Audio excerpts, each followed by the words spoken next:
Hello, everyone, and welcome to Capes, Cowls Masks, the show where we uncover the world of soups and science fiction. I'm your host, Jake Hart. I'm a podcaster, a sound designer, and a writer for the Fresh Take Hub. And as always, I'm joined by my fellow co-hosts. Hi everyone, it's Tom Gapper, your resident comic book shogun, aspiring writer, and all-around sexy motherfucker. And I am David Oscar, and I'm here to find Spider-Man! Jameson, you slime! Who's the photographer who takes the pictures of Spider-Man? So, as you would have guessed by Dave's intro, today we're going to be looking at Spider-Man, the No Way Home trailer that's just dropped.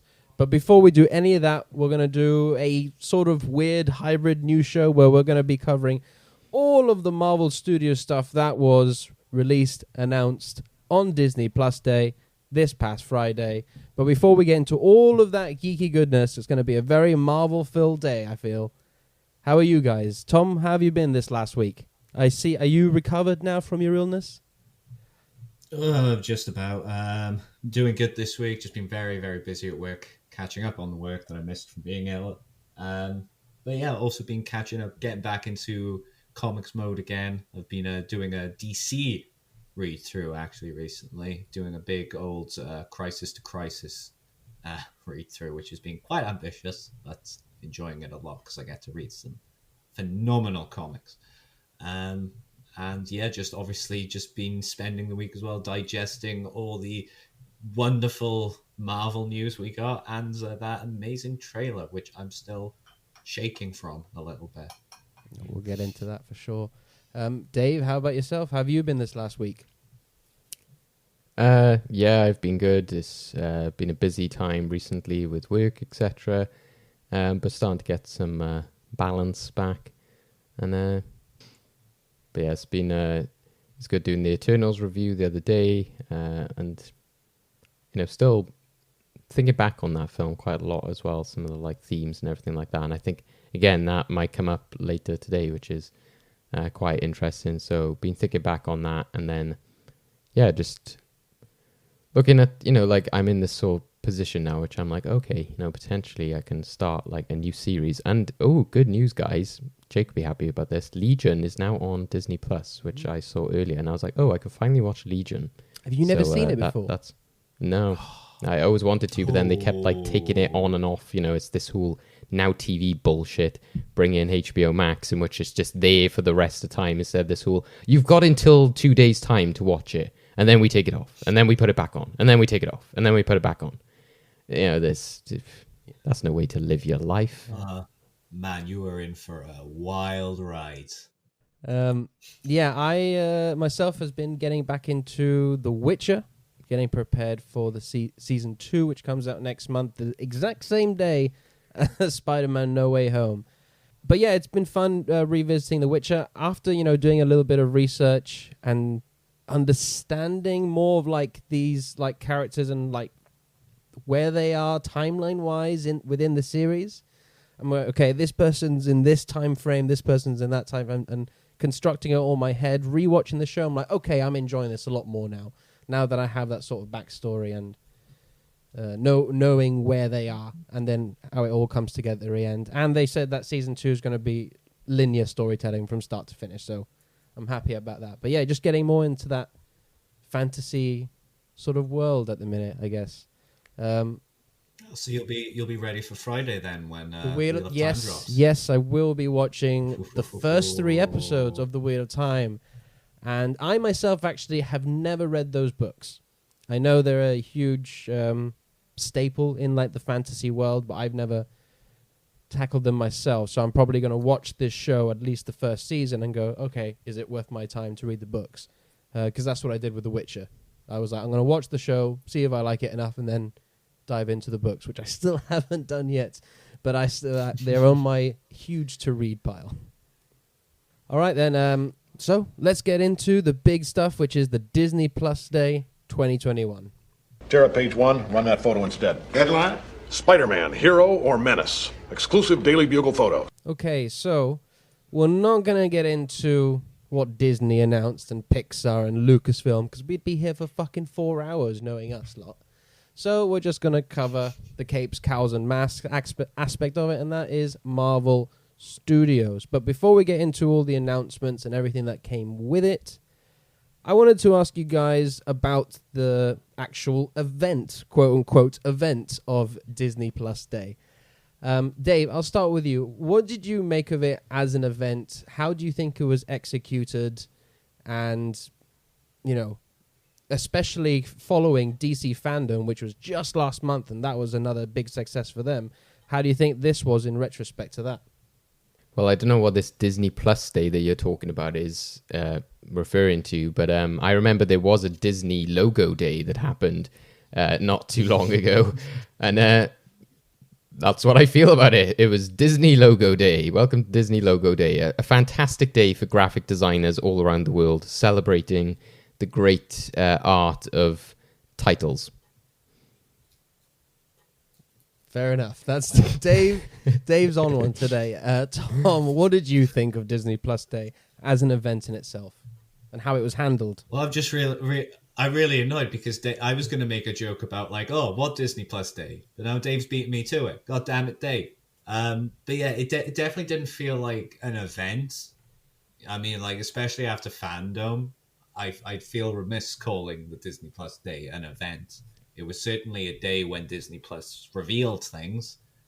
Yeah, I don't know. I feel like it probably could have been handled maybe a little bit better, especially given that it was so close after Fandom. So it was always going to invite the comparison, even if they weren't originally aiming for a Fandom type thing.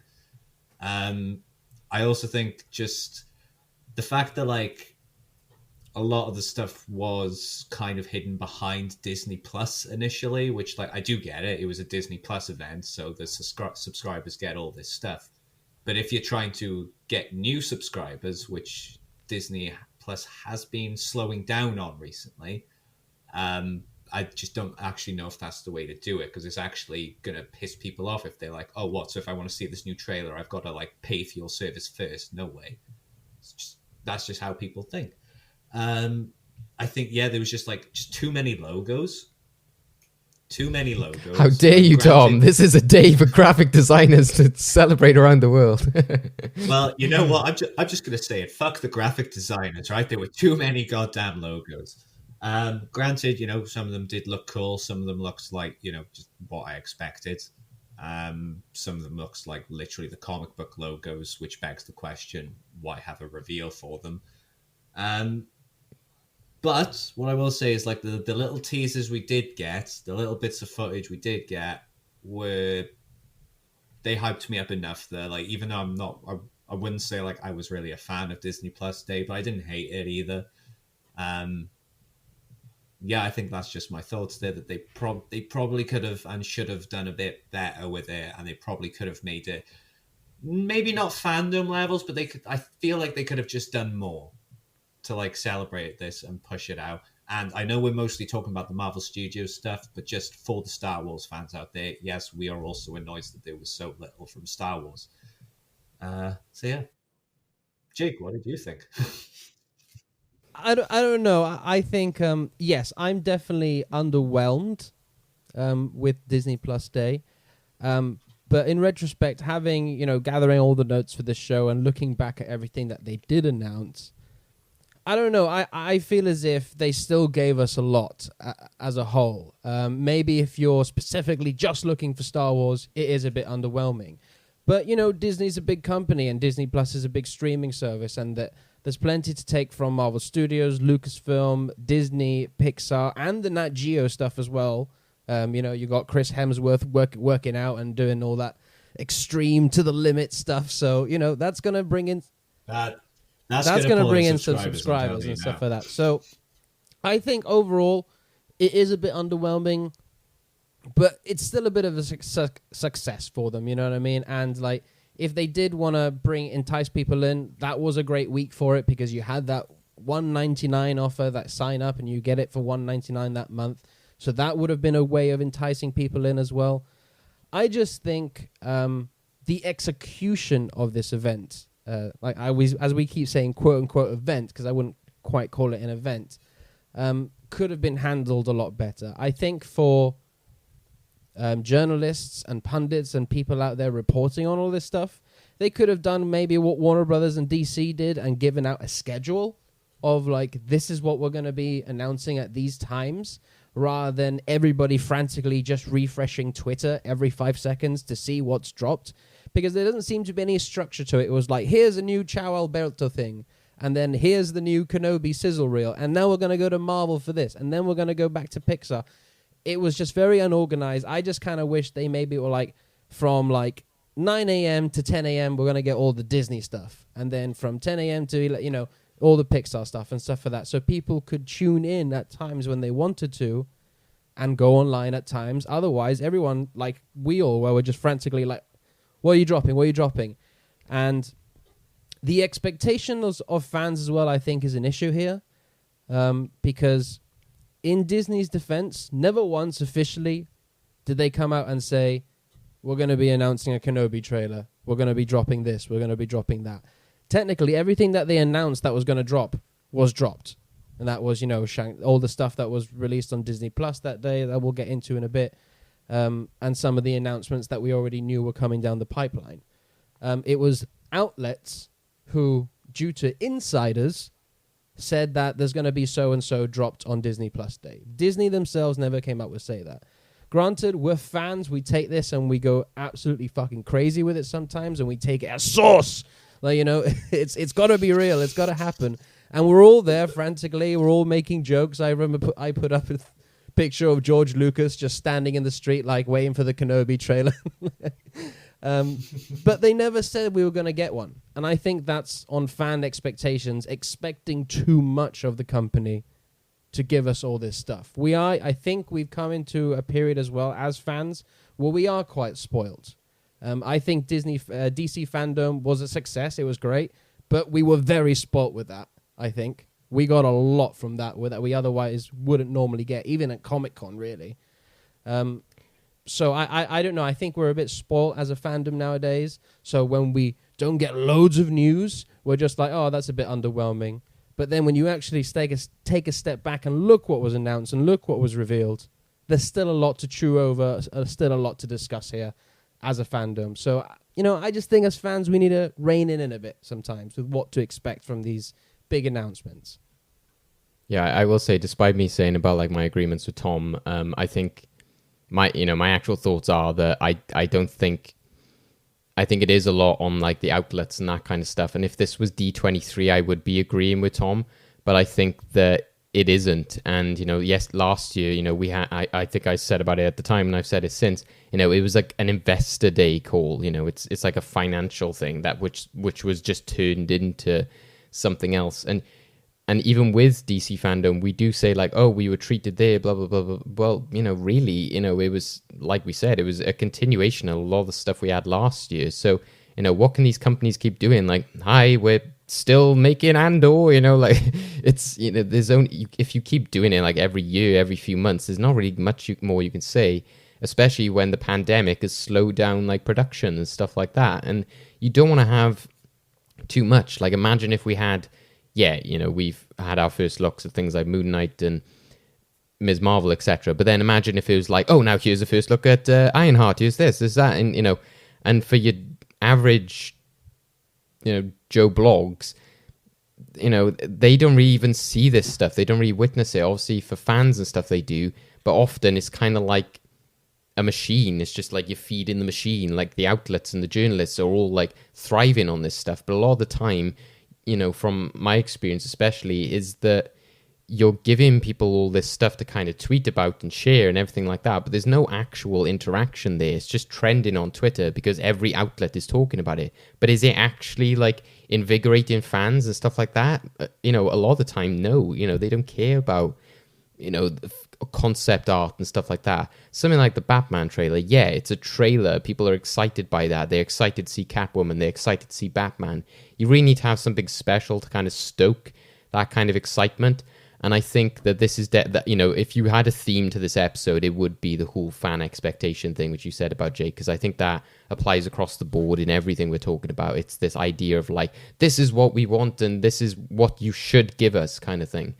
And at the end of the day, Disney Plus is a service, is a product.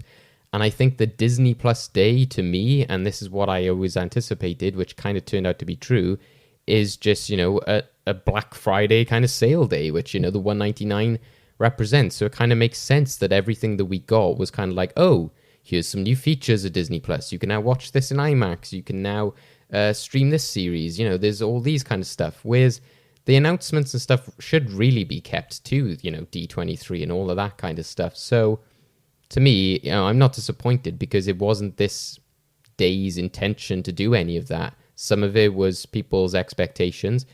But also I think you got to remember that Disney is experimenting a lot here. And that will come into the conversation with the trailers, I think, as well. I think that they're very much like, let's see how this works out. And I don't think anybody with Disney would go, well, that was a success. But it's like the premium access stuff. They were like, the premier access, sorry. They were like, it's an experiment. Let's see how it goes, and a lot of that is happening in our industry right now. And a lot of us don't like it, myself included, because it's change. But it's ultimately what these businesses are going to do to keep seeing how they can make the most money that they can. It's not a non-profit organization, I can tell you that. The moment that I was cast for Shang-Chi, I was like nervous/anxious/excited. Never thought that I would be Marvel's first Asian superhero. Wow, you're really good. I showed up from the first day of training and I just got my butt kicked. Oh, Panic at the Disco! We explored what his strengths were. We also covered all his weaknesses. What weaknesses? The training that he went through mirrored the character. The sets were incredible. Everything's been carefully designed. No, screw you. I'm not doing this. Right, let's get into the stuff that was dropped on Disney Plus Day, online and on the service itself. First up was the launch of Shang-Chi and the Legend of the Ten Rings. I haven't checked it out yet, but accompanying it, they did release the Assembled series, like the making of Shang-Chi. I watched that. That is fantastic. Anyone who's into the behind-the-scenes stuff, I highly implore you to go watch that, because I feel as if with streaming, you're losing, the second disc, the bonus features side of things. So I'm really liking that with each Marvel project, they're releasing these things. You get an insight into how this film's made. And, watching this, I was also thinking about, the talk online again, as it's come up again as like, comic book movies and cinema and all that sort of stuff, with certain filmmakers making comments. And I'm watching this documentary about all these people pulling their blood, sweat, and tears into making this film the best thing that they can make it. From all departments, hair, makeup, costumes, visual effects, stunts, all of this. And I'm like, will you go tell all these people that they're not making cinema, that they're making trash? You know what I mean? And I was just like, it's a special thing to watch all these people, especially like the creators themselves, like the director, like talking about this character. It's amazing. So go check that out if you're a fan of the film. I feel like that was a Ridley Scott burn. Hey, I didn't want to mention names here, but you Well done, you know what I mean? Dave. Well, now it's I wanted there. to leave it out, but you go ahead and do that. Jake was like tiptoeing around it. I was like, we can't get around this. I wanted to be polite, but okay, you go ahead and bring that in. So yes, watch Shang-Chi on Disney Plus, and you can watch that in the IMAX Enhanced format. This is a new format available for the first time ever on home theater, and that is the actual format of IMAX. That's 1.91, isn't it, Dave? I think it is. Well, it's not the true IMAX format, because a lot of people are saying that like they would want the like 2.4, is it? So this is like a compromise, and a lot of the directors, even of those Marvel films, have come out and said like, oh, this isn't how I'd want it to be presented. So it's a bit like, ugh. Yeah, so there's a bit of debate on that in the actual formats, but you get more of the picture, and that is Iron Man, Guardians of the Galaxy Volume 1 and 2, Captain America Civil War, Doctor Strange, Thor Ragnarok, Black Panther, Avengers Infinity War and Endgame, Ant-Man and the Wasp, Captain Marvel, Black Widow, and Shang-Chi. So Dave, I'm going to go to you to this one first. We're nerds. We're always talking about formats and Blu-ray collections and going to IMAX and stuff like that. What do you make of this new another experiment? Is it for Disney Plus, you could say? Yeah, I think, again, it makes sense to, like, with the uniqueness of the service. And for me, stuff like the 4K and stuff made a lot of sense, and it has frustrated me for years. And I think that that's what's also led to the downfall of television, is that they've been so behind in technology for years. And, especially as somebody who was there kind of selling it for a lot of years, it was always annoying to me, especially when you had people come in like, oh, well, nothing's in 4K. And you were just like, well, find it then. There's stuff out there. And at the end of the day, Netflix, Amazon, etc. led the way on that. Whenever somebody said that, you could be like, well, actually, there is. And it's kind of shocking then when you think about it, the fact that, television still broadcasts in standard definition, just normal. Like, unless that some TVs will tell you, like, by the way, did you know there's a HD version of this channel? The fact that a lot of services will like make you pay like £10-15 extra just for HD when there's like Ultra HD. At the end of the day, this is why streaming is taking over. For like £6 a month, £10 a month, you're getting like the best quality. So, and, at the end of the day, it's an ascending thing. One day they will match television. They will be like £30 a month because they'll say, well, you're getting all of this. But at the moment, they want to like bring you in, and get all these people subscribed first of all. And then you'll start to see the price increases, as you did with things like Sky Television and stuff like that over the years. Well, we've already been seeing it with Netflix, as they've been steadily increasing their prices. Exactly, and I don't think that it's going to end anytime soon. So, it makes sense to have that as a unique offering, and sort of adds to that, because it makes me happy in the sense that you're like, oh, what a shame that these like big cinematic releases sort of compressed to a streaming service. And at least before, you thought, well, if people are going to seek out these movies, then they might rent them or they might buy them, and then they would still see them in like, the best possible quality. Things like if they were watching it on DVD or on television, that's their choice. They might just be watching it in the background or something like that.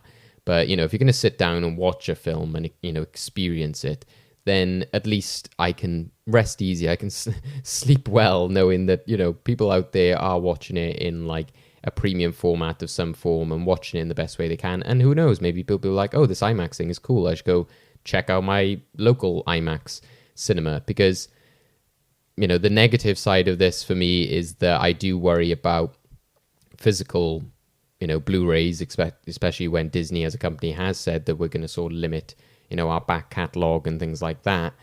And it does make you question, like, well, why were you not doing this on 4K releases anyway? Because I don't really see what Disney would be losing by doing that. The people who buy physical are a very unique and specific group set anyway, and they're probably people who were subscribed to Disney Plus regardless. So I don't really see why they would be like, oh, well, we need to keep this exclusive for Disney Plus. If you're going to have like a 4K disc, you want to have the best possible quality or the best options. And in the past, they did have things like Blu-rays and 3D Blu-rays that had the IMAX ratio. So then it was kind of weird that then you like upgraded to 4K and then lost that ratio, and you were like, oh. But I don't know. Sometimes I do enjoy widescreen, especially for home viewing. I think IMAX does make the most sense on the big, on an IMAX screen. And watching through it, when I went, I checked out some of the stuff from Black Widow and like Guardians of the Galaxy, and I was like, this does look amazing. But then it's just the flaws, if you want to say that, or just like the downsides of streaming for me were still present, just that it doesn't quite have that sort of specific crispness or that like motion quality. You've still got that there, so I'm kind of like, well, you get that, but then there's a lot of things that you're missing, which 4K gives you. So it wasn't actually the sort of like groundbreaking thing that I thought it actually might be. It looks cool. It is nice to fill the screen. And in a way, I would say that you could be like, oh yeah, I'll check on my 4K copy, watch that. And then maybe one night you might enjoy the Disney Plus IMAX presentation. You've got options there. But to me, I think still physical will always, be the superior format for me. And I think that there's just too much sacrifices with streaming. But I do worry about like how it might just completely take over. But hopefully it's like vinyl and stuff. It just means that it'll be there for the the collectors and everything like that. It'll never sort of go away, but it is nice that at least it's encouraging people to watch stuff in the best possible quality. Tom, how about yourself? You look like the type of guy who doesn't care. I gotta be honest with you guys. I don't really. I mean, I've actually only really been to like a handful of like IMAX screenings anyway. So like, even though like I did enjoy them, if you were to sit down with me and go, okay, so tell me the difference between, like, I saw Shang-Chi in IMAX and in standard, and if you sat me down and was like, right, explain to me the difference in between the two, I probably wouldn't be able to tell you a damn thing. I would just be like, I guess the IMAX one looked more crisp. I don't know.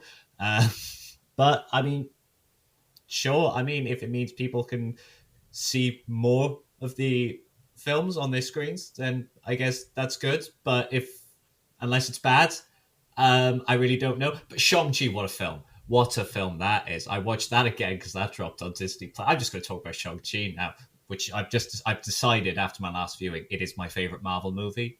Fair enough. Period. Oh. It just is. I fucking love that movie. And I, again, couldn't tell you if I don't think I was watching it in the IMAX format because I was over a mate's house and he had control of the controls. But yeah, I mean, if it gives people more viewing options, awesome. I, for one, am a sucker for like many options for my viewing, even if I just stick to the same ones. I just like the fact that I can just click on menus and see, ooh, I can do this, I can do that. Ooh, this is cool. Mommy, a superhero. Wow, Stevie, you want to say hi? Come on, kid. You any tourists? Hey, look, that one's you. No, it's Katniss Everdeen. Let's go. Your problem is branding. No, my problem is you.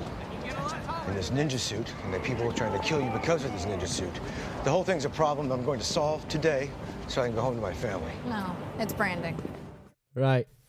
Let's move on then to the Disney Plus. The official title of this is Marvel Studios 2021 Disney Plus Day Special. This was officially released on Disney Plus. I had no idea it even dropped because I was just scrolling through Disney Plus on the day just to see what was on there. And this was on there. I was like, oh, hey, look at this. And I was like, oh, it's 15 minutes. I'll watch this. And surprisingly, I was like, oh, this is actually pretty good. It's giving us a lot. Because I'd seen like the Moon Knight clips and stuff like that dropped individually online. But it's actually part of this bigger ensemble piece where it begins with a retrospect of what we've already had on Disney Plus: WandaVision, The Falcon and Winter Soldier, Loki, What If. We got an extended look at Hawkeye, first looks at Moon Knight, She-Hulk, and Miss Marvel, and then, as Dave said at the very top, it became Graphic Designer Con, as we had multiple different logos of all the new shows that are in development: Echo, I Am Groot, Ironheart, Agatha, House of Harkness, Secret Invasion, Marvel Zombies, and two surprises that we didn't see coming: Spider-Man Freshman Year and X-Men 97. We're going to get into all of that into a second, but starting off with a retrospect of the shows that we've already seen. Obviously, we've talked about these shows to death now, but I got to say, this in general, this 15-minute thing, I think it was very well constructed. I thought the music in it was fantastic, the editing and the segues between the shows, the narration fit really well with the story they were trying to tell within this 15-minute thing. Oh, what you've already seen and new heroes and all of that sort of stuff. But I think it kind of made me want to revisit these shows in a way, which is kind of doing its job. I was like, oh, yeah, I remember that moment. Oh, yeah, I remember that moment. Oh, I just want to go watch these shows again. They're so good at it. They're getting us excited about shit that we've already seen. No, I don't know how they do it, but they do it. They do. And it's great. Fantastic. So let's get into the new stuff then. So we had this sort of weird, it was like sort of like a trailer, or like it began like a trailer, then went into like an extended scene, then finished on like a trailer. And that was another look at Hawkeye. Now, I have to say, like, when we first reviewed the trailer when that dropped, I don't know, a few months back now, I was a bit like, oh, I don't know, with the Christmas feel and stuff like that. All of that's out the window after seeing this look. I'm so on board for this show now. Like, especially, like, the chemistry between Haley Steinfeld and Jeremy Renner. Like, I'm so into this. Like the relationship they have, the banter, and just the look of this show. Like them fighting off the tracksuit mafia in that sort of one-take shot of them in the car and the cameras moving about as they're fighting off these guys, and she's experimenting, trying all these different arrows, and he's like, no, not that one, that one's dangerous. And like, I found that really funny. And the, you know, how he's like, I can't hear you, like he's actually sort of deaf or hard of hearing in this show, which I really like. I'm just almost a 180 on this show. I'm so on board for this now. This extended look just got me really excited for what we're going to see. And Kate Bishop, man, she steals every inch of the frame she's in. Like, she's got the dramatic stuff nailed. That intro when they're in like the diner and she's talking about this is who I wanted to be and stuff like that. And then the action stuff, she looks great in that, and the comedy stuff. I think that works as well. That, like I said, the banter between them two. So I'm all on board for this. But Tom, what do you think of this and this extended look at Hawkeye? Yeah, it was really nice to get this extended look, because I mean, I can't quite remember my comments on the show when the first trailer dropped. I assume I was fairly positive because I did like the trailer. But yeah, it was actually, I feel this actually gave us a real good look into what the show is about, the vibe it's going to take. And yeah, I got to echo pretty much all of your thoughts, and I'm just loving it all. I was already pretty hyped for this show. Now I'm even more hyped, and I think maybe as well because of the fact we're closer to Christmas now, the whole like Christmas theme around it is just, it's not grinding me so much. It was too early because before I was just, yeah, it was too early before. Now it's like, well, you know, fair enough, we're nearly there. There's like those Mariah Carey memes, like, you know, you were there and it was like right behind you. Like, wait. Yeah, I think you're right. Like, Haley Stanfield just looks great in this, and she was clearly made for the role, or the role was made for her, whichever way you want to put it. She's just fantastic. I absolutely adore the banter between the two of them. I'm happy to watch a full season of them just bantering with each other. If that was the entire show, I would be cool with it. Obviously, there's like the speculations, the rumors, but we won't go into that because, you know. All I'm saying, if the tracksuit mafia are there, there's a certain person that's not too far behind. I'm just saying that.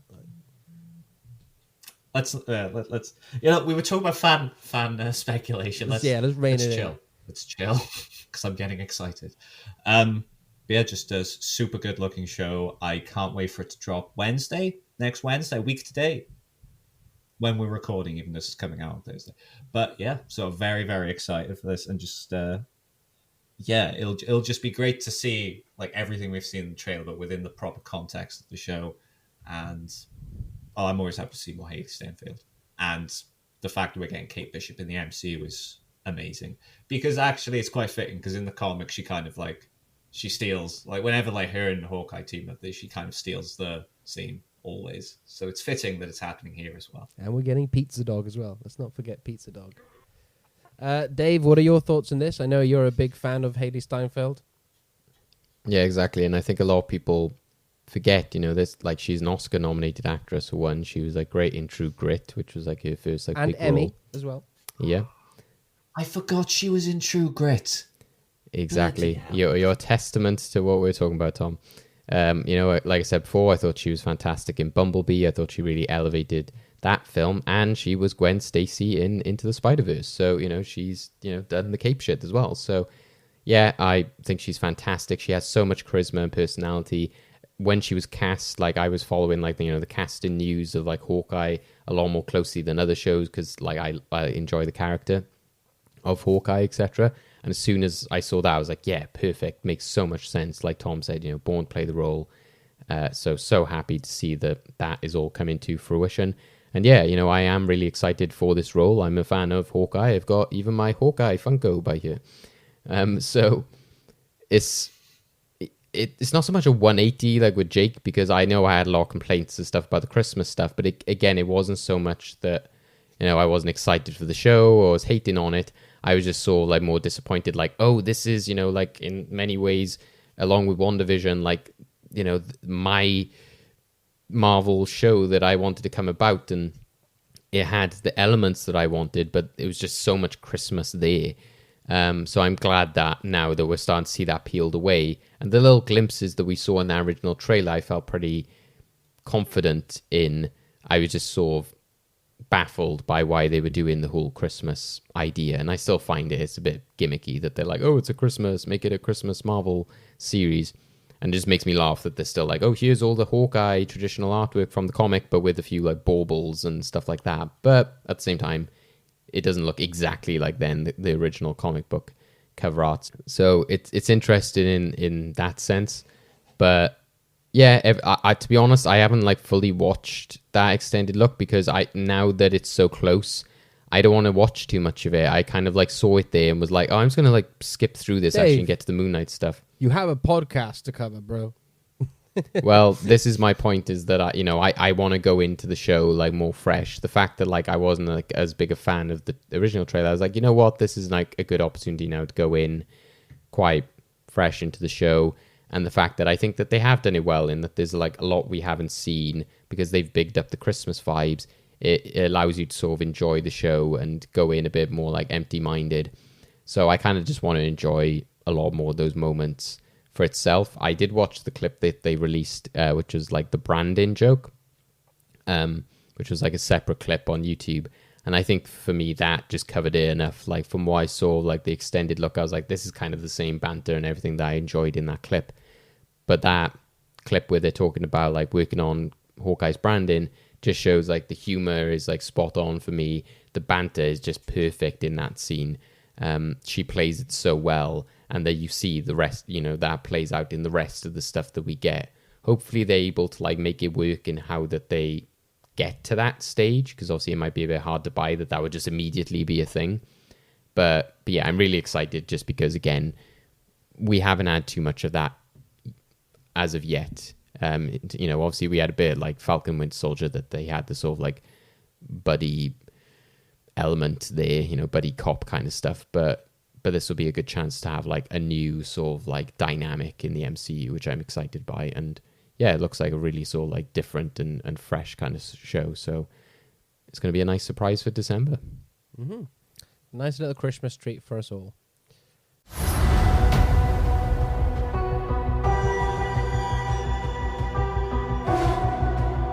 I can't tell the difference between my waking life and dreams. The voice in your head.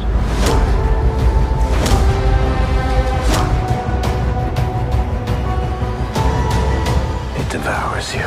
Right, let's get into the first looks at Moon Knight, She-Hulk, and Miss Marvel. So we only got like literally like 30 to like 40 seconds each of these shows. Let's start off with Moon Knight. Holy fuck, this looks amazing. Like, even from the 30 seconds, I'm just like, yes, I am so into this. Oscar Isaac looks incredible. His weird accent that he's putting on, I am so here for. The little snippets of the costume we got look incredible. And just the prospect of getting something that is really different for the MCU, on like a certain character that's very different from most Marvel heroes, and to tackle something that's really important, and that's also mental health issues. The fact that they can, like they did with WandaVision, where they tackled grief, in Falcon and Winter Soldier, they tackled the big theme of race. I feel as if here they can tackle the big theme of mental health.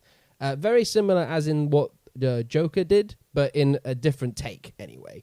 That's a more darker route. This is going to be a more MCU-friendly take on it, but I still feel it's just an important theme to look at here, and what a character to do it with. And my God, like I said, what an actor to get to play this role. Like, you can see that Oscar Isaac is fully committing to this role.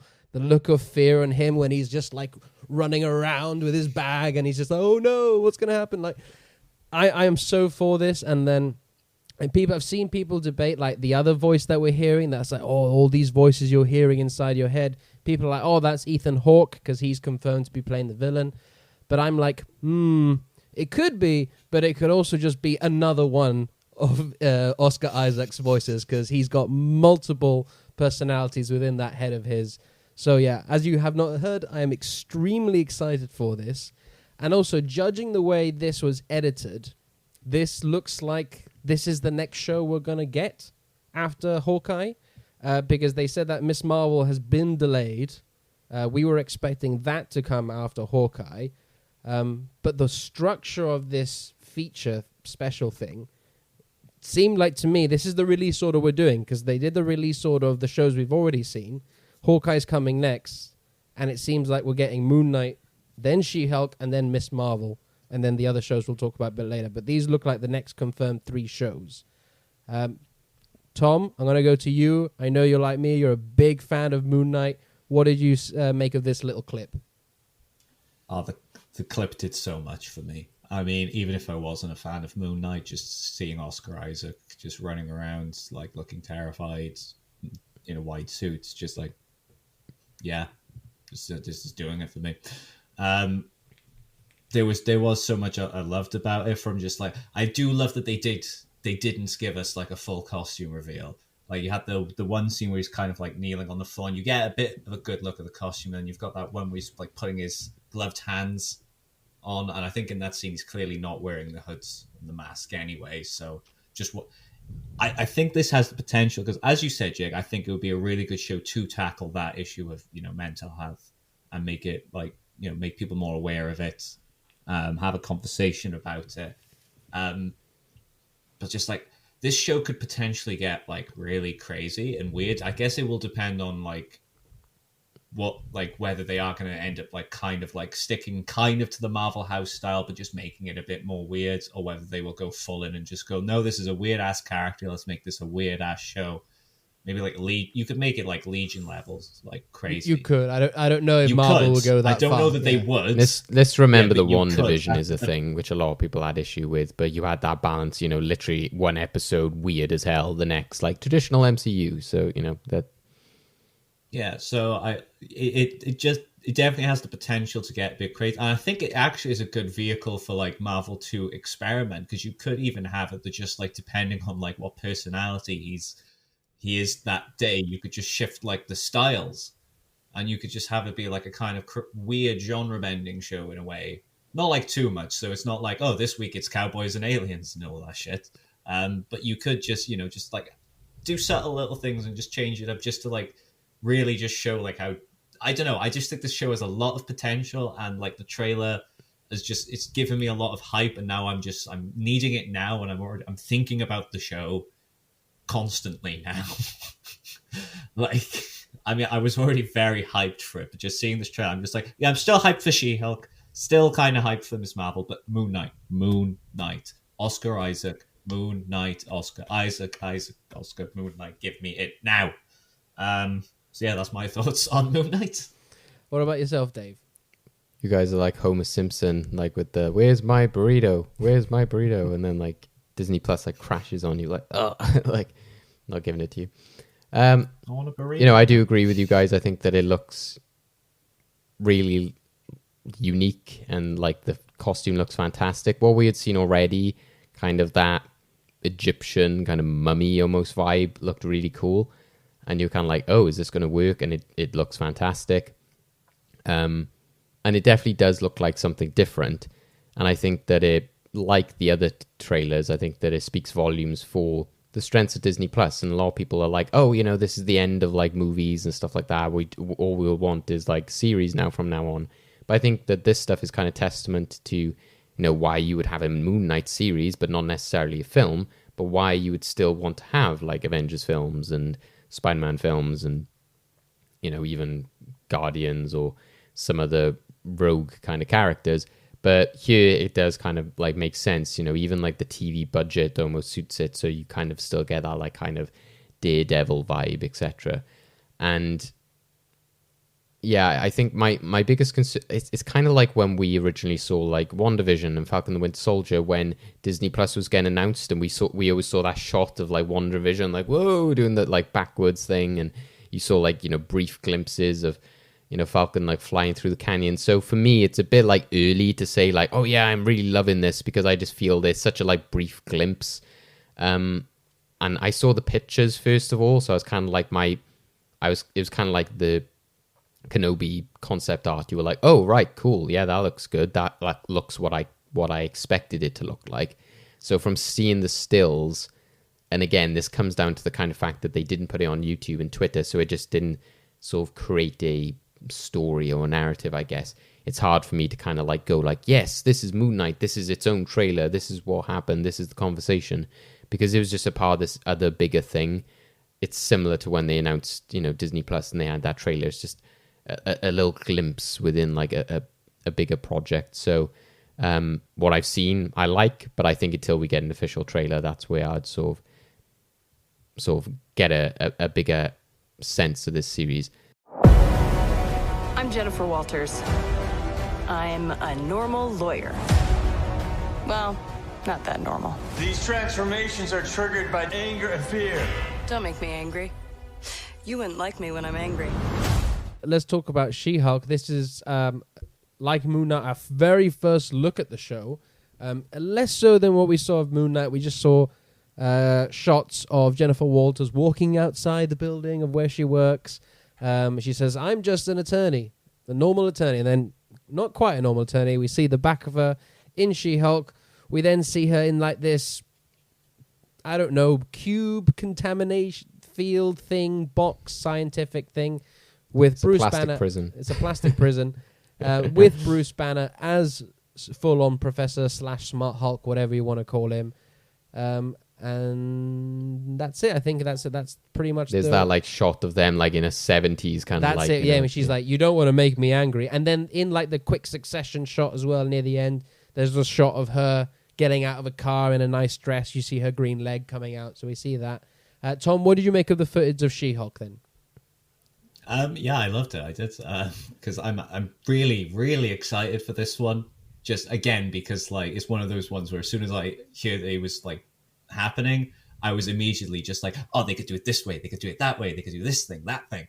And I don't know. I just like I'm digging the vibe from like this very brief teaser. Obviously, like I'm gonna need to see a bit more to get like a full view on whether like I am truly liking the vibe. But just that moment where she turns to the camera and it's just, you wouldn't like me when I'm angry. I'm just like, oh my god, she's breaking the fourth wall. It's happening. It's happening. All my dreams are coming true. Fuck you, Deadpool. But yeah, it also raised questions we were discussing in the group chat about like the placement of when these things are happening, because we've got footage of Bruce as Bruce, and we've also got him as Professor Hulk, but his arm seems okay. So I have questions there about like, I mean, it could be the case that the show actually takes place over the course of like many months or even a year. Maybe like it starts off with her getting like her She-Hulk powers and then it like flips forwards to like she's living her life as the She-Hulk. Yeah, I'm very excited for it.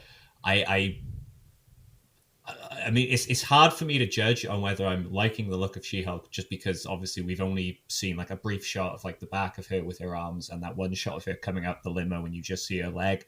So I'm going to need to see the full thing before I can say for sure yes. I don't know. I could be completely wrong, but seeing like the back of She-Hulk and how muscular and stuff like that to me looks like a real person, you know. But at the same time, seeing Tatiana Maslany like as Jennifer Walters, I was like, I don't think that's you. She's quite short. That's what I mean. So I don't know if they've got like a body double and they're doing like the Luke Skywalker, you know, this, deep fake stuff, or I don't know what they're gonna do. Like, but it'll be interesting to see. Dave, your thoughts on She-Hulk? Well, to pick up on the most important point, as this is graphic designers day, I was very disappointed, as many people were on Twitter, that the logo is like so drastically changed for this to something very, very boring, which looks like a kind of American channel kind of like standard, like, oh, you know. Well, it is a procedural show. Yeah, I know, and that's where you can kind of get the vibe of what they're trying to go for, but unfortunately it makes it like kind of lose some of its like epicness. But yeah, it just looks like very like bland. Wasn't, just like, it does look like it's been made on like some sort of like title creator or something like that. So wasn't a big fan of that. However, I am impressed by this. This is one of the ones that I was most dubious about, like, oh, how do you do this in television? And I think that because you kind of got like an expectation of what to expect because we've seen the Hulk, and it was weird to see like Bruce, in full Hulk mode in a television show. You're like, oh my God, like, is that shot in which you kind of feel like you are watching a film, because at this stage, having characters like Vision and Wanda, you could kind of like accept that a bit more easily because they weren't like CG heavy in the way that the Hulk is, or they haven't been like the main part of a film. They haven't been like the main characters. They've been sort of the side characters, whereas Hulk has been very much like front and center of the Avengers films.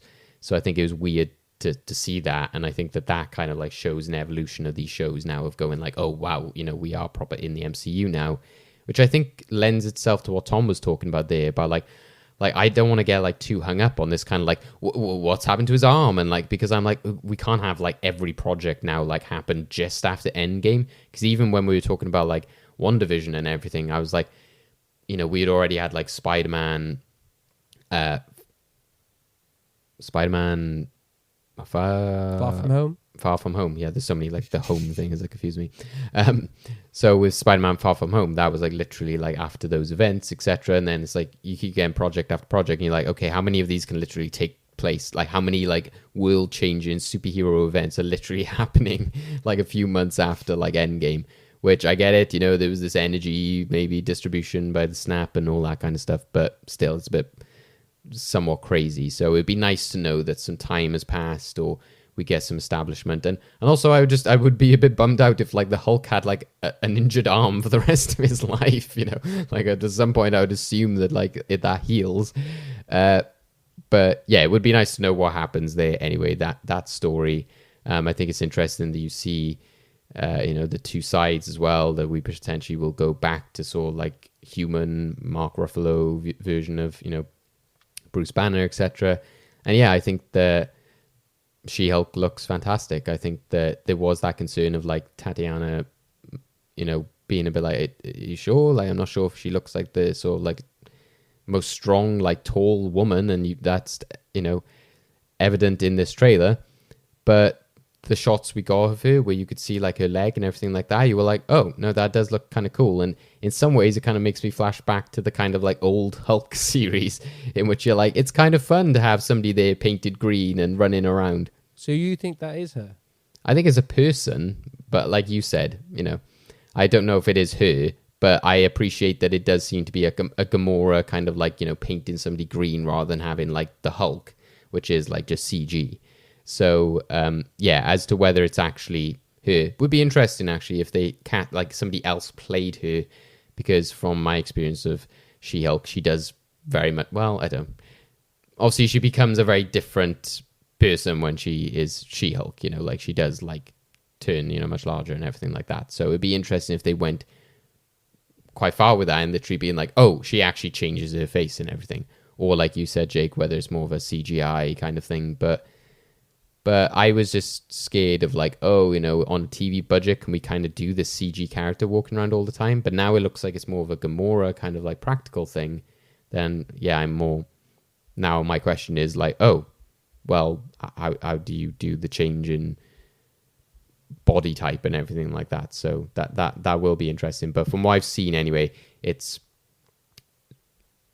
made me sort of feel better about the idea of like, can she work in like live action and television? We've seen like the hair, like the costume, it looks really cool. So yeah, I'm really excited. And again, a very different new type of story for the MCU.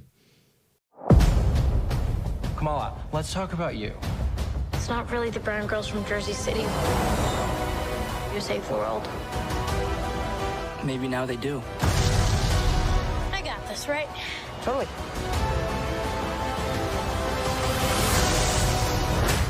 What's next? That's Miss Marvel. So again, not much to look at here. What I did see, I did like, the use of her powers a bit and showing a bit of her culture. The only thing I'm a bit cautious about is the look of this show. I got a not quite as dramatic as this, but I did get slight CW vibes. And then something, hear me out as well here, but the color grading, it was very bright. Or I don't know if I was just going from She-Hulk to that. It was just such a change. I was like, whoa, it's just colors shooting at me. It's so vibrant. What else do you do on Graphic Designer Day? Oh, I know. But Dave, what did you think of this one, Little Miss Marvel sneak peek that we got? And also... Did you just call it Little Miss Marvel? The Little Miss Marvel sneak peek. Okay, right. It is what he did. That is what he said. However, we all heard Little Miss Marvel, so that's it's the new Dave, the new book series coming from Marvel is the Mr. Men and Little Miss Marvel series. And also, what do you think about the delays of this show? Because this was initially supposed to come out this year. And then we've been debating all year, like, is it actually going to come out? I said all along, so I'm just glad that I was like, yep, because again, of all the series, this seemed like a very complex one to do with her power set and everything. And again, to have something like, oh, Hawkeye, and then be like, oh, and then you got this other big character like right next to it. I'm glad that they're giving it that time. I'm glad that maybe they'll have time to work on the VFX. And maybe this might help the Marvels. Maybe they want to sort of have a bit more time to integrate the projects or the series. So...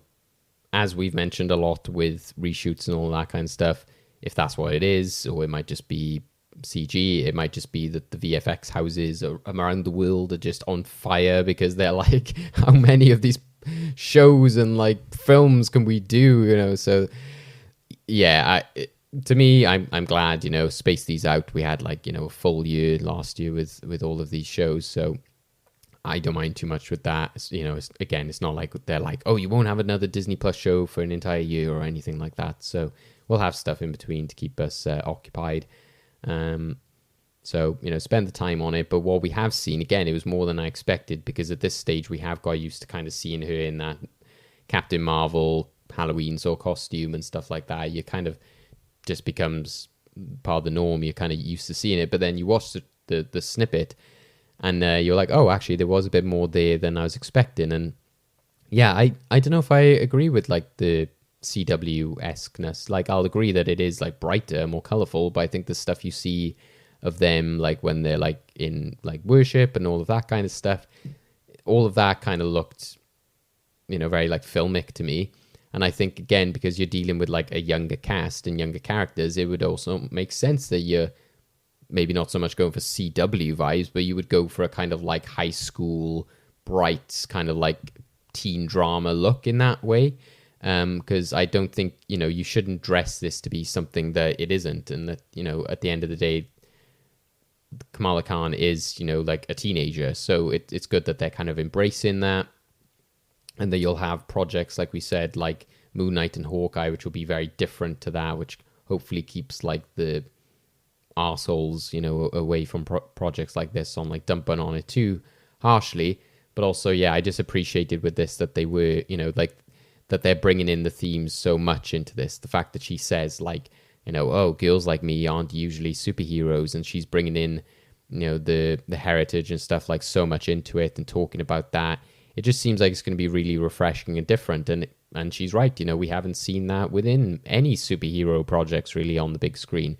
We've had like glimpses of, like characters who've like got African backgrounds and have got Asian backgrounds, etc. But, not so much like specifically Pakistan and places like that. So it is different. And as she said, you don't see that a lot. And I kind of excited to see like the supporting cast and that idea of like wanting to be a superhero and everything. It kind of goes back to the old days of Spider-Man and things like that, So yeah, I'm really excited from it. I thought it looked great, and I'm glad that they didn't show too much.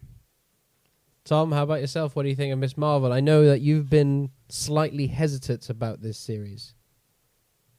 Yeah, I have been slightly hesitant, mainly because of the apparent change in her power set and how she gets her powers. However, I've recently just come to the conclusion that even if they are going down the route of she makes constructs from a Kree bracelet or something, there's literally nothing to say that like 2-3 seasons down the line, or maybe in a movie like 5-10 years down the line, they can't just wreck on it and just be like, oh no, she's lost the bracelet. Oh, but she's exposed to Terrigenesis. But she was an Inhuman this entire time. So all of that stuff I'm you just can gonna have, but like personally, I just never liked the stretchy stuff. I just don't think it looks nice. I never liked it. I kind of prefer it as a Mr. Fantastic thing. But that's fair. But like I said, I'm willing to give Marvel a chance on this one because like even though I'm not a fan of this change, just based on like just hearing it, seeing it might be a completely different thing, and depending on how they execute it, I might give less of a shit. I don't know. I think I'm going to side with Dave on this one about the trailer. I don't know if it was giving me CW vibes. I do think it was quite a shot. You're seeing Moon Knight, and then you're seeing She-Hulk, and then all of a sudden it's just oh, that's Miss Marvel. It's bright, hopeful, optimistic. I think it is just that sharp contrast. Is a bit just like, whoa, okay. There seems to be more of her in the Captain Marvel like Halloween costume than I thought there was going to be. Again, depending on how they play it, it could be like really cool, but just like I don't know if I want to see too much of that. If they could maybe ditch it, at least at the most, like after the first episode, just ditch that, I'd be happy. But yeah, I think excited to see this show, excited to see more of it. I think I do need to see more of it to get back into being really hyped for it. I need to see how her powers work. I just need to know a bit more about the show and see a bit more about it before I can really, truly say, yes, this is a Marvel property that I'm really hyped for. Because just everything I've heard about it so far up until this teaser has kind of made me less and less excited. So it's a good thing the teaser trailers kind of brought me back in. And as I said, I'm trying to just manage my expectations about the series at the moment. But it's going to be a nice, refreshing change for the MCU. It'll be great to have that representation within the MCU. So if we are getting that representation, I don't give a shit what her powers are, quite frankly. So that's my views on Ms. Marvel.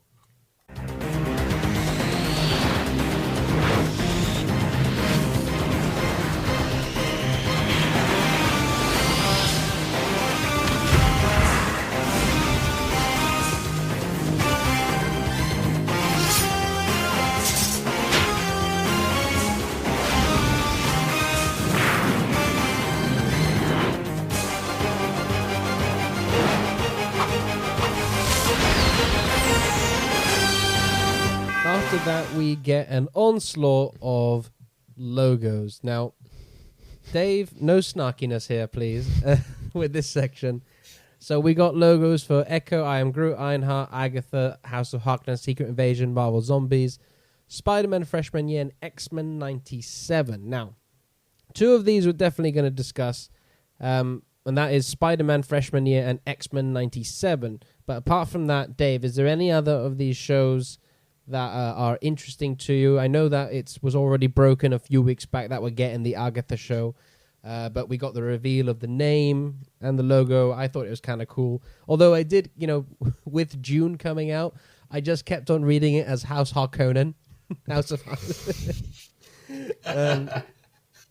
I didn't have that, but we had the speculation about the Agatha show, but yeah, that was actually the one I was going to mention that I'm most excited by because I just think it's a really clever name. It's really just fun. Just like House of Harkness. You're just like, yeah, of course. What else would you call this show? So, in some ways, it does sound a bit like when people kind of get like two letters mixed up and as if somebody's gone like oh, Douse of Harkness, or like, oh sorry, like so I think that again it's still a bit like, oh, what's this going to be about? And the way that we left Agatha makes you question like, oh well, how would you carry on from there? But I think that you kind of get a lot of vibes just even from that logo. So yeah, I am more excited by that one now, and I think that we're in for like a fun ride with that. That's one of the instances of like fans wanting or like saying something and then giving it to them and being like, oh yeah, this is,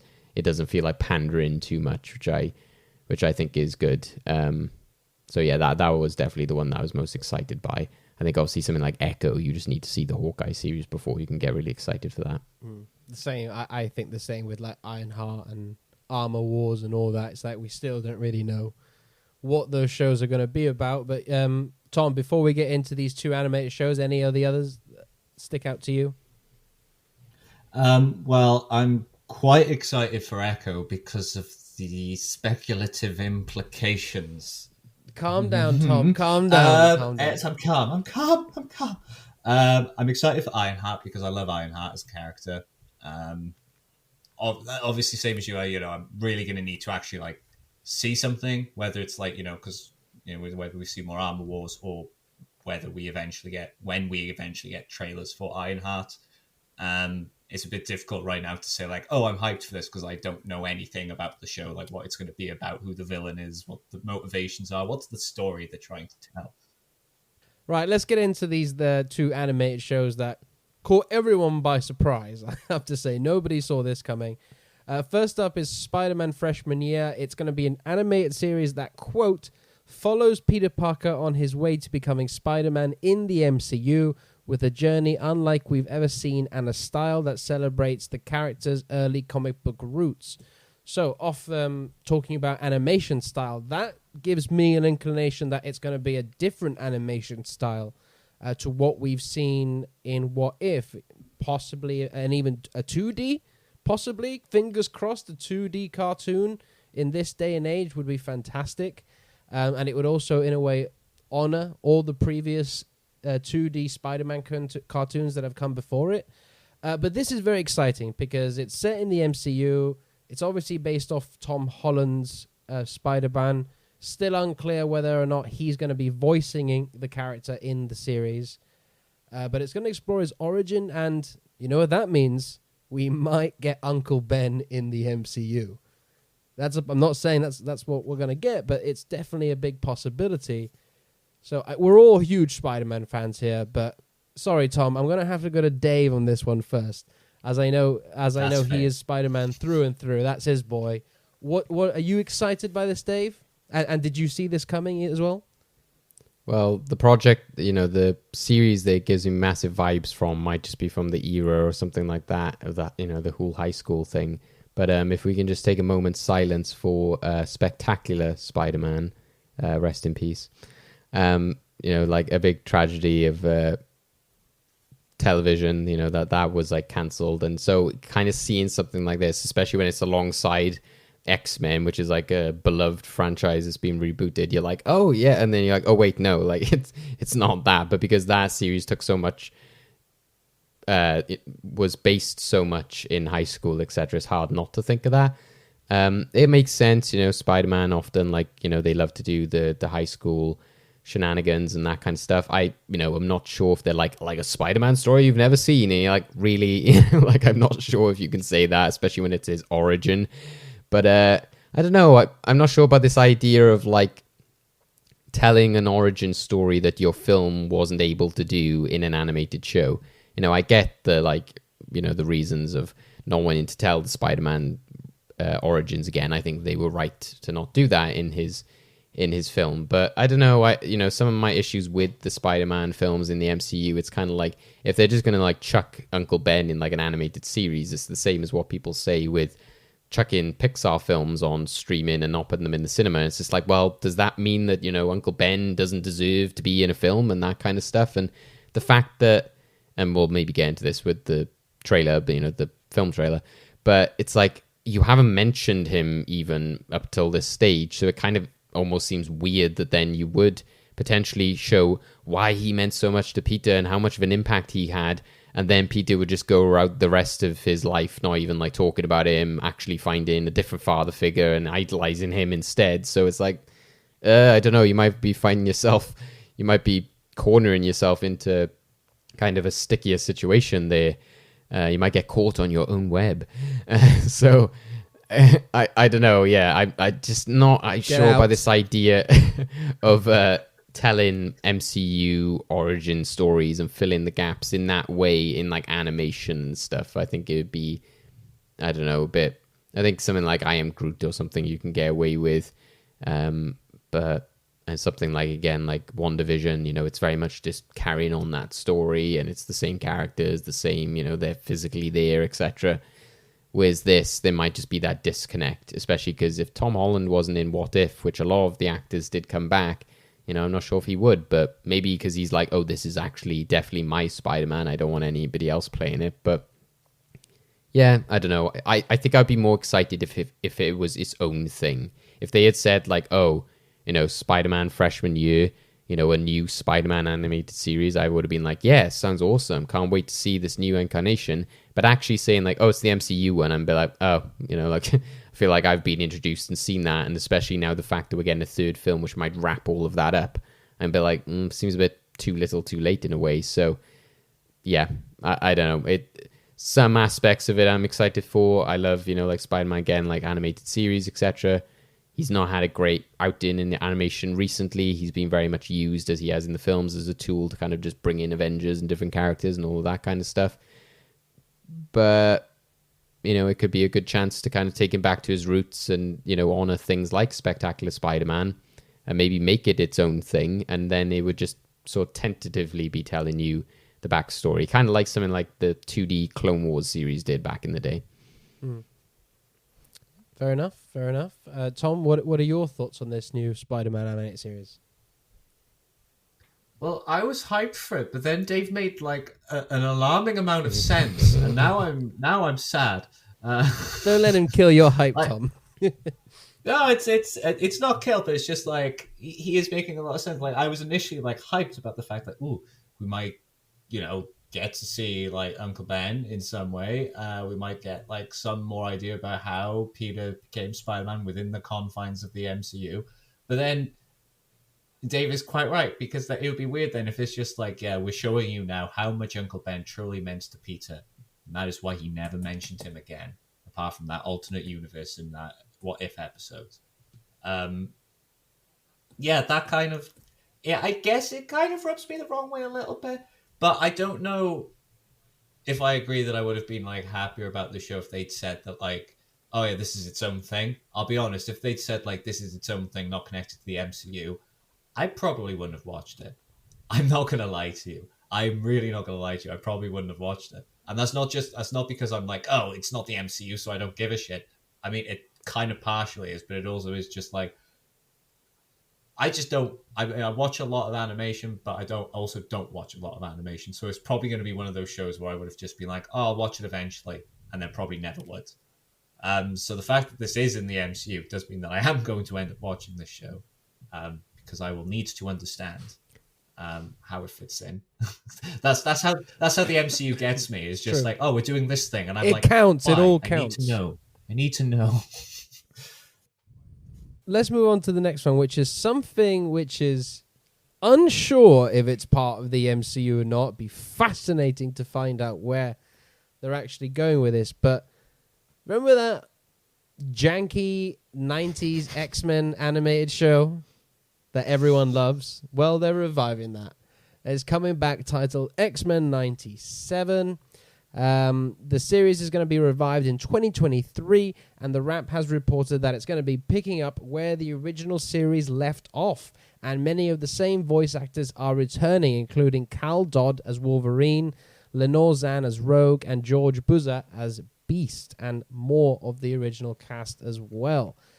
This is very, very exciting for me. First of all, I will say, I am a huge fan of this X-Men animated, the original. It is probably very much like the Batman animated series, my favorite adaptation of these characters that I have seen on screen, whether that be animated, TV, big screen, whatever. This is how I feel as if the X-Men should be. When I watched that show, I'm like, man, you guys just knew the assignment. You get the X-Men and what the X-Men should be. I hold that show near and dear to my heart. And then when I revisited it when Disney Plus launched here in the UK, I was like, oh, excellent, this is on here, I'm going to revisit that. And while I still love the show, and while I still love how they handle the characters and the storylines, man, that animation is janky as hell. It's not great at all.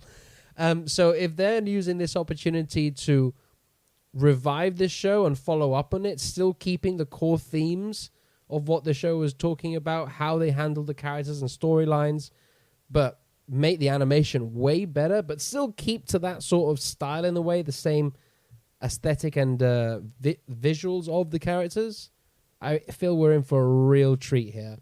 I'm so interested to know if it's in the MCU or not. Is this how we're introduced to mutants in the MCU? Because it just seems really weird that they would announce this as not part of the MCU. Because they're announcing all these shows, Disney Plus, it's all connected, this big interviews, and here's this. Without giving more clarification of like, oh no, it's not part of the MCU, it's a standalone thing.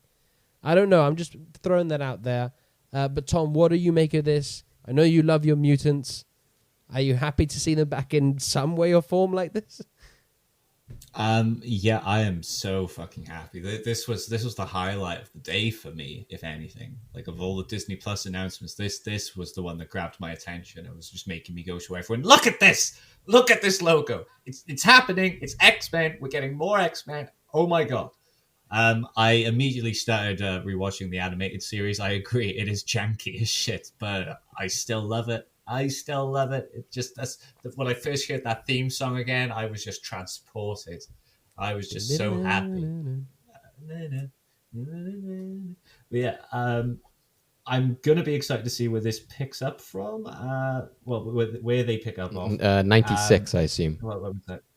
No, sorry, I'm a bit stoned at the moment. Dave.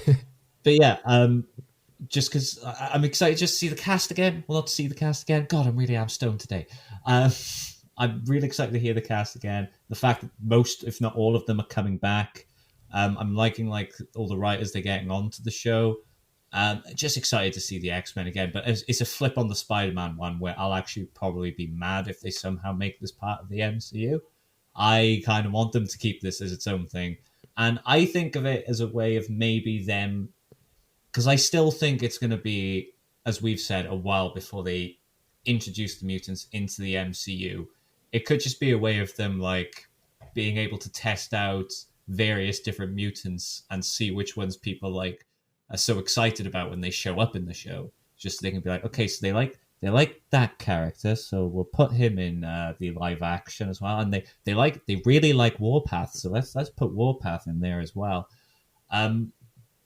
Yeah, I really hope that they do just keep it as a continuation of the original series. I mean, if you want to call it just part of the multiverse within the MCU, fine. But if they want to try and make it part of the mainline 616 universe, I think that raises too many questions and issues. Obviously, it would completely depend on how they did it, and I'm sure if they were to go down that route, they do it in a way that makes sense. But I personally don't think it's going to be part of the MCU unless they do just confirm, oh yeah, it's one of the universes within the multiverse. But yeah, this has really, really got me hyped. 2023 is way too far away, but at the same time, I appreciate that they need to take their time with this shit and make it as good as possible. Yeah, bring it on. Dave, what about you? I know you like me and Tom are a big fan of that 90s X-Men show, so what are your thoughts on this revival? Yeah, I got a lot of nostalgia for it as well. Interestingly, it wasn't it wasn't as much like the Spider-Man one, which it was like, it was like on, and I was like, oh, well, I'd be like, oh, I need to watch it, but I didn't like follow it like episode by episode or anything like that. Which I guess as a kid, what shows did I do that with? But it was more the, I just loved the action of it, the animation, etc. The opening, etc. So, but then it never sort of like maybe like captivated enough to be like, oh, like watch the entire series, etc. So I think that's what is interesting here, is that if they have a new series, going back to that idea of like, oh, well, it never kept me captivated. It's like, in this day and age, can they be there like making Adventure of the Week kind of cartoons and people being like, yeah, I'm gonna like watch this every week? I'm not sure, is it literally going to translate of being like, oh, we're just going to make the same show, or is it going to kind of evolve, like, age with the audience kind of thing, like potentially what they're doing with the Batman animated series that they're doing over with DC? Because I saw a few people saying like, what an age we live in which we're getting like this continuation of Batman animated series and also X-Men. So Yeah, it didn't really surprise me that much because ever since Disney Plus has been launched, everyone's been like, oh, the X-Men series, and loads of the creators and stuff have said like, oh, we've, possibly been approached and, we would love to continue it someday, hint, hint, nudge, nudge, and everything like that. So I wasn't really surprised in that sense. I don't think I had read as much about like the cast returning, so I think that is awesome. And again, it's kind of like with Justice League and everything, whenever those actors play Superman and Wonder Woman, you're instantly sort of like taken back to that time. So I'm really excited for that. But I would happily just watch 30 minutes of that opening theme song. So if they recreate the opening theme song, I'm sold. I don't need anything more than that. It could literally just be Cyclops looking at a computer for the rest of the episode, and I would have been happy just to get that, which is one of the greatest theme songs of all time. And if they want to bring this X-Men property into the MCU in any way, shape, or form, there's a few different versions, but there is like one, maybe we'll put it on Twitter or something. There's like how they did with the Spider-Man, Spider-Man, how they incorporated that into the opening logo of Homecoming. Somebody did that with the X-Men theme, so they have like an orchestral version, like with like violins and stuff like that, and they like bring in the X store. It's awesome. There is a variation of that in the Fox X-Men films, though. Like the main theme is a variation of the animated theme. Yeah, well, they obviously did their own thing with the X as well, and they had like but again, just do the actual theme song. Just do the like. Once you see this like orchestral version, you know what I mean anyway. But yeah, do that. That's the only integration I'd want to see in live action. It's fair enough. Well, we'll see. 2023. It's a long way, but Tom, they've also got to animate this stuff. Takes a long time, bro. Takes a long time. So it'll probably be late 2023. Oh yeah, it'll be late. Late. Maybe in time for Christmas. That'd be a nice Christmas gift. Oh. Right, so we're gonna take a break there. We've already run a long time on covering everything at Disney Plus, and you guys thought there was not a lot to cover on Disney Plus. So yeah, we're gonna take I just said it was poorly managed. So we're gonna take a quick break there, and then we're gonna come back and discuss the Spider-Man No Way Home trailer. You botched that spell where you wanted everyone to forget the Peter Parker Spider-Man. We started getting some visitors. From every universe.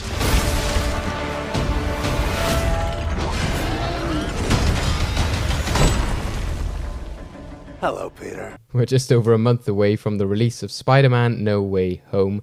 And after a lot of speculation, leaks, denials, and more speculation, the new movie has finally released its second trailer, the sort of official trailer after a kind of teaser.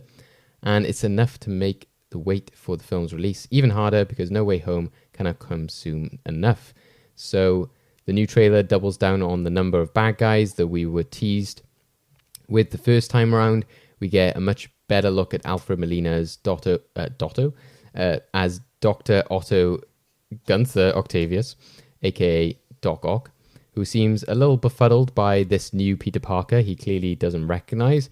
Jamie Foxx also makes his first on-screen appearance in the trailer as Electro, and we hear the voice of a certain Green Goblin, the infamous Willem Dafoe, thrown into the mix, although we've seen him teased via the first trailer and posters. But the bad guys don't end there. We also have villains such as Lizard and Sandman, and they might not be the only ones who slip through the multiverse cracks as the end of the trailer implies. So yeah, this was something that a lot of people were waiting for. A lot of people kind of being like, oh, can't wait for that moment with Tobey Maguire and Andrew Garfield coming in. But I don't know, if you've watched this marketing campaign and know anything about the way that they've been handling this, they're keeping their cards very close to their chest. So I never expected to see that personally. But what did you guys think? It's obviously a lot of speculation and hype around these films. Very much going with the theme, which I mentioned before, of a lot of people this entire film in some ways is a very much like, we want this, give us this Spider-Verse film. Jake, I'll start with you, because obviously you've been quite sort of dubious about this film a lot in the past, as we've talked about the announcements and the trailers about like, are they cramming too much in? The more you see, are you on board more or less? I think when I initially watched the trailer, and I woke up this morning, I saw it on time, I was like, oh, well, best get out of bed and watch this trailer then, see what everyone's talking about. And I watched it twice in a row, and I was like, I don't really feel any different to how I did before watching the trailer about the film. It didn't make me more excited, but it didn't also make me go, I'm actually not looking forward to that. Having sat on it a bit, and then I watched it a couple more times later, I was actually like, no, okay, I think I'm a bit more optimistic on this film in terms of what they're trying to do with the story. My biggest fear was that I thought the story in general was just going to feel like it was cramming a lot in with all the villains, with the elements of Doctor Strange, with the element of him trying to prove his innocence as Spider-Man. And, we were hearing rumors about court cases and a court scene and all of that stuff. So I thought, that seems like a lot of plot. But judging by this film, it seems to be a bit more cohesive. It seems to be more like Doctor Strange is really not a main, not like a side character along Peter. He might be there at the beginning and then the shit explodes and he's there at the end. But it doesn't feel like to me he's going to be with Peter on this entire journey, which I like. And also with the way they're using the villains, I'm a bit more intrigued, especially how we see that they somehow captured Doc Ock and they've got him in this holding place and they're having conversations with him. I'm really excited to see that, to see Alfred Molina go full back into that character and seeing the scenes with him there. I'm like, oh yeah, this is bringing back those Spider-Man 2 feels. He's really embodying that character back again, like to the accent and everything he's doing. It's so good. So yeah, I am a bit more optimistic about this film. I am still a bit cautious about it though, in the sense of, and we've discussed this on a group chat, on my larger concerns of how they handle Spider-Man in the MCU, as like it seems like a vehicle for big event films, like in between big event films, and then you have the use of him in Civil War. And then this just seems like, well, let's just give the fans what they want. Like, let's throw all the villains in there.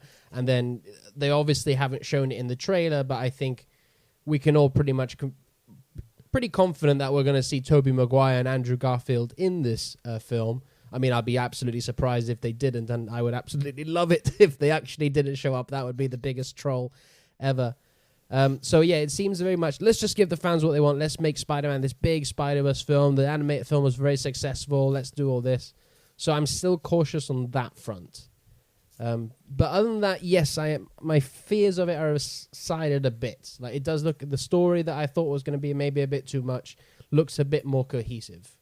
But also, I know I sound like a dead horse bringing this up. I'm just not a fan of the suits that he wears as well.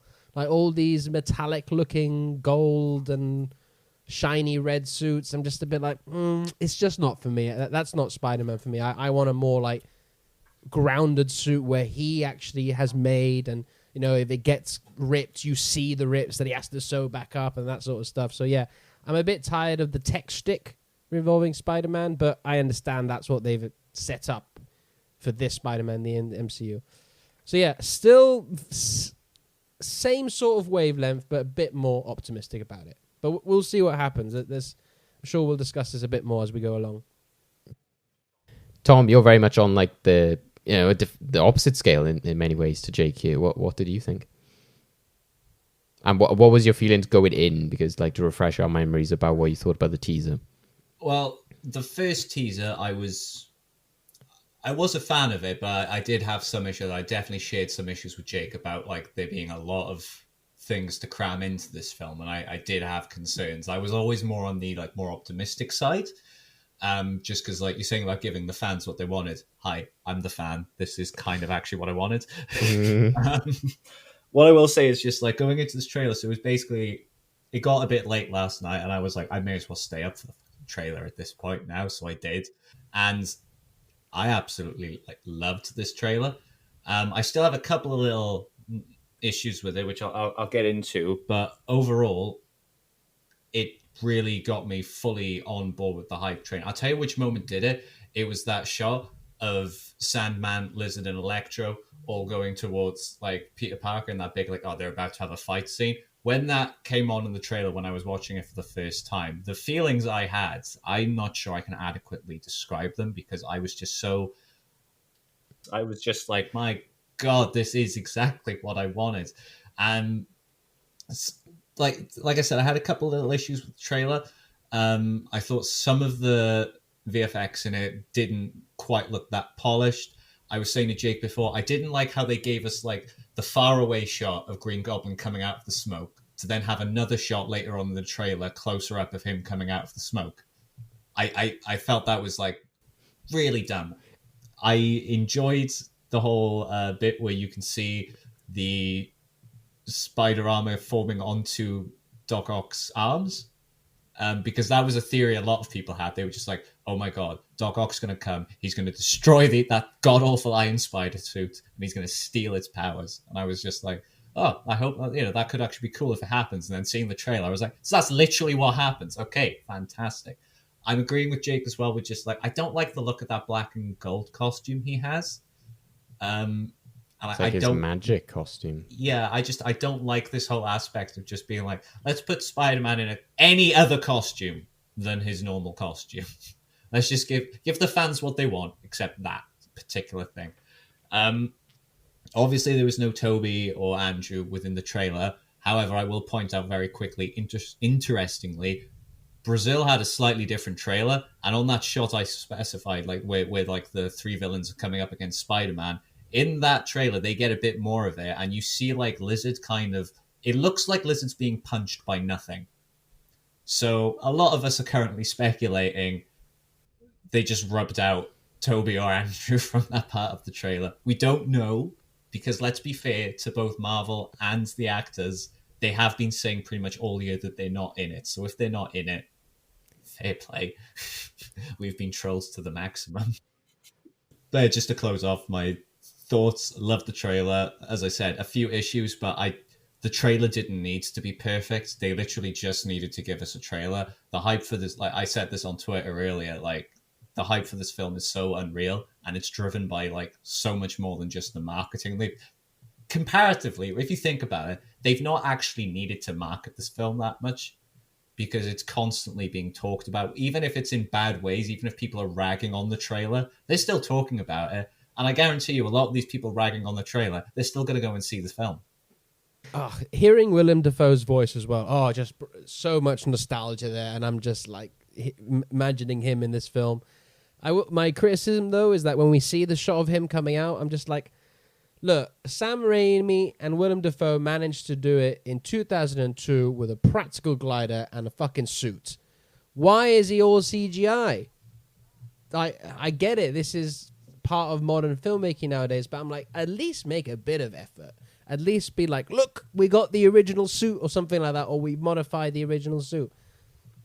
Especially when you consider that they can just call Raimi on the set of Doctor Strange, go, yo, how did you do the glider? Could you pop over quickly and just... That just goes to the entire problem with this franchise, which we could just deep dive into all day. I don't think many of the actual Spider-Man suits, any of them, even the ones that look like actual spandex, are real. I don't think Tom Holland's maybe ever worn, I think he does on set sometimes, but the majority of them look CG. They don't look like they did with the Maguire films, in which it was physically there on set. Maguire was peak. Yeah. So I think that it kind of makes sense, because it also, there's a shot later in this film in which you see Goblin diving down, and he's firing some sort of missile things, and you just see a head. So I think there's been speculation that they'll bring in that costume for the beginning of the film to be oh, nostalgia, and then get rid of it, because a lot of people made fun of it and stuff like that. So I can understand them not making the suit if you're just going to scrap it later and just kind of recreated in CG, because they do that with the majority of their costumes and stuff anyway. And also, we want to, but also see Willem Dafoe's face as well. Yeah, and again, it kind of fits the Marvel aesthetic, I suppose, is that they have such a digital approach to everything. Like literally, that airport fight in Civil War is like none of it is like real, essentially. So you kind of have to make everything digital to make everything look like it fits. So, but I think the major issue I have with like moments like that is just John Watts as a director just doesn't seem very visual. He doesn't seem to have this approach to like big sequences. Like I said, if you look at the Raimi films, he's there gliding through like all the balloons and everything, and you look at like the second film and you got that big dramatic piece at the end with the boathouse and everything. There's nothing here which is even like in the MCU films. Don't forget the train fight. Exactly, yeah. Like a lot of Marvel films, they're like, oh, we're going to have this like, rescue in a plane, and Iron Man's going to be like rescuing all these people who have fallen. We're going to have this like bus which is like crashing, and like he's going to be doing kung fu on the bus, and you're going to like pan through it. It never seems like they kind of do that with the Spider-Man films. They're like, oh, just chuck him on something and like he webs around, and like like it never seems like they have like really unique, well thought out action sequences. And I think that sequence in particular is really guilty of it. They're just like, yeah, it's just some random bridge and there's some smoke and they all just turn up on it, and you're like, it just looks like a video game or something. It just doesn't look cinematic. It doesn't look enticing or dramatic. But what I will say is that I think that it did improve on the teaser in that there were a lot of visuals which were quite impressive. Like at the beginning, just that very first shot of him in the rain, I was like, oh wow, this actually does look like a film now. There was some depth and so like nice like darkness and like colors there. And I think that they have improved on some of the visuals here. The stuff that we see with Electro and Sandman, I think are very like visually striking and look very good. And some of the stuff that you see with him and like MJ, I think are good. Not sure too much about what looks like the third act. Like I said, I agree with you guys. I wish he would just have his traditional costume, but it seems to be that they want to go with this kind of like blend of like the gold armored suit and like his traditional suit. But yeah, it's just too bad we can't have his like sort of Civil War suit that like the ones we've seen before, like the one. So I don't know why they haven't brought that in. But what I also find weird is that they keep doing this kind of like, oh, something crazy is going on in New York. Like there's this big plane taking off and we're taking apart the Avengers Tower and everything like that, which again robs Spider-Man of his own nuance, of his own story. Like, New York in many ways is supposed to be his town, and they kind of rob him of that by attaching him to the Avengers Tower in the first film. And then in this film, I'm like, you're putting a shield on top of the Statue of Liberty, which again just seems like kind of more fanfare and celebration of the rest of the Avengers, and a way of like filling in the gaps of the MCU with these weird little fun MCU nods and stories, which is like, you're just distracting from the fact this is a Spider-Man film. And I don't know, it just rubs me up the wrong way that they would put a shield on the Statue of Liberty. Like I can vibe with Rogers the musical. That seems perfectly like that would happen and is very funny, but like putting a shield on the Statue of Liberty just seems a bit too far for me. That seems like something Disney would actually want to do. That looks like something that would be in Disneyland or something. I do think the stars of this trailer are the villains. I think that it's interesting that Octavius seems to be playing some sort of like dual role, maybe, that he's sort of like good guy, bad guy, which makes sense because a lot of people were like, well, if you're pulling them out of the moments that they die or something like that, he was a good guy by the end of that. So that could make somewhat sense. Also, I don't know if like you'd be a fan of it, Tom, but it's somewhat of a comic reference in that, like obviously you had the whole Octavius in Peter's body stuff and everything like that. So he has got a history of being good in a way. So, that's quite interesting, I think. I think that Jamie Foxx looks way better as Electro. It's nice to see the sort of crown symbol on him. I'm interested to see how they explain why he looks so different, but maybe they just don't explain it, Dave. It's a different multiverse, like Jamie Foxx Electro. So Andrew Garfield will come through and be like, oh, that is my Electro, but it isn't my Electro. Seems like something Andrew Garfield will say, to be fair. I was not happy to see Dino Lizard in this. I was never a fan of Dino Lizard in The Amazing Spider-Man. I never was. He looks like a Goomba from the Super Mario movie. I would have preferred comic accurate Lizard, as we have got comic accurate Electro, but whatevs. But I'm glad, like I said, I'm glad that this is, we've had our worries before, me and Jake talked about it. I'm glad that this trailer is now actually shrinking the scale a bit more. It's sort of saying like, okay, well, it seems like everything under the sun is happening, but actually here's the story. He's bringing these villains back. You haven't, like you said, Jake, got like all the courtroom stuff, the multiple Spider-Man stuff, the Doctor Strange stuff. It is making him more contained, so it makes it more digestible. You're like, okay, I get an idea of what the story is in this. I think Tom Holland did say that this is going to be quite long as well, isn't it? So it seems to make sense. It's longer than Eternals. It's clocking at 2 hours and 40 minutes or just over. Yeah. I think it's 39 to be so precise, they obviously need that time. And yeah, Alfred Molina, as usual, is an absolute delight. He's fantastic. Willem Dafoe, as I've been, quoting throughout this, I absolutely love. I haven't noticed. No, I was kind of subtle about it. He... Obviously, I'm glad, like I said, people have always ragged on his costume. I am glad that they've given it representation in one way or form. I've always been scared that if the MCU did do Goblin, they would do him dirty. And there's not talk about Dane DeHaan, which is one of the biggest atrocities to cinema to ever grace the screen. Didn't like that Goblin at all. And I don't like the idea of you always have to have, take away the mask or see the human face. In this circumstance, I will agree with you, Jake. It's fun to see Willem Dafoe. But if they do him again, like a different actor or something like that, I would like to see like a mask or something like that done again. But here, yes, give us Dafoe because he's an amazing actor. I'm just thinking, if there was one actor who could have pulled off the Goblin face, it would have been Willem Dafoe. Yeah. Just such a shame. Yeah, no, I get it, the time it was made and stuff like that, but if Willem Dafoe was like 20 years younger now, playing the Goblin, I don't know. I kind of like that, again, without going into that film, but I like the fact that it like emphasizes his voice so much that like I don't think if you saw that like coming out of his mouth, it wouldn't be quite the same. I like that it's that sort of like weird ghostly vibe to it of just seeing a static face. But again, that's just my like taste, I guess. But they did miss a trick here, and I'm not sure if they do it in the film. But you do get like his voiceover here, and I thought like it sounded quite cool. You were like, okay, it's setting up that maybe he is like sort of the main villain or the leader of the multiverse villains. But he's saying something about sacrifice or all this kind of stuff. But I was like, if you really wanted to hit people in the feels, and if you're not, going to bring in Toby and Andrew for this trailer, a lot of people have said like, oh, imagine if like Toby came through and you had the Danny Elfman theme playing, like people would lose their minds and stuff like that. And I think if you wanted to do something like that, which would be kind of subtle and would have been really cool in this trailer, and it would have made sense to Peter's plight in this film. Like what I liked in it is that this film seemed to be acknowledging Spider-Man, at least in some more ways. Like this is the first time he's ever referenced the fact he's got bitten by a spider. I was like, how are we like 4 or 5 films in with the Spider-Man, and we've only just had him say about actually getting bitten by a spider. So I'm glad that we heard that.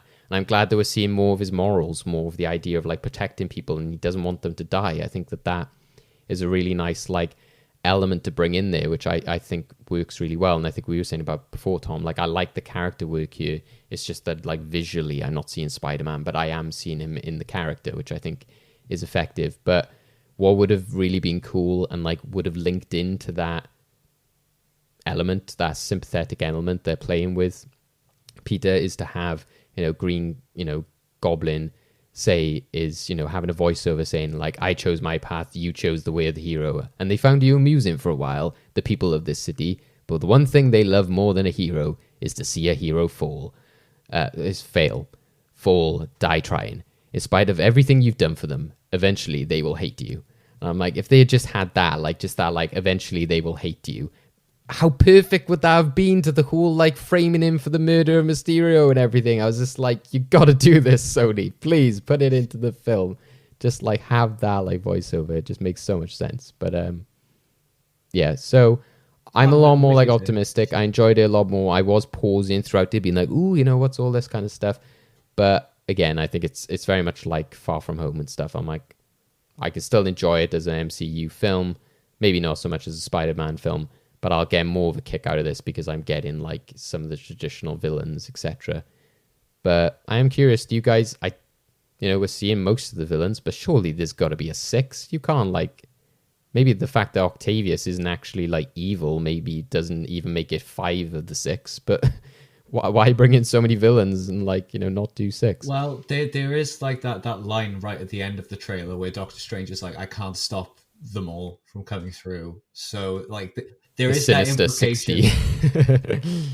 Wow, that would be huge. But no, I think there is that sort of implication that, it might not even. It's not going to be solely tied to Spider-Man, but we're going to be seeing a lot of things. I think entering the multiverse as a result of this. So I think that's an easy way for them to just grab another 2 or 3. It would be nice if they have kept back some surprises. Yeah, a lot of people are mentioning the guy who was meant to be Scorpion in that end credit scene.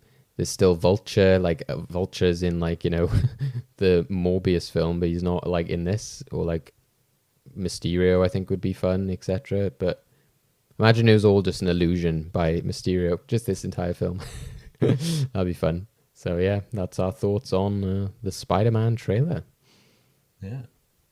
Okay, and that's our big look at Disney Plus Day 2021 and the Spider-Man No Way Home trailer that's coming December 15th in the UK. We get it 2 days earlier.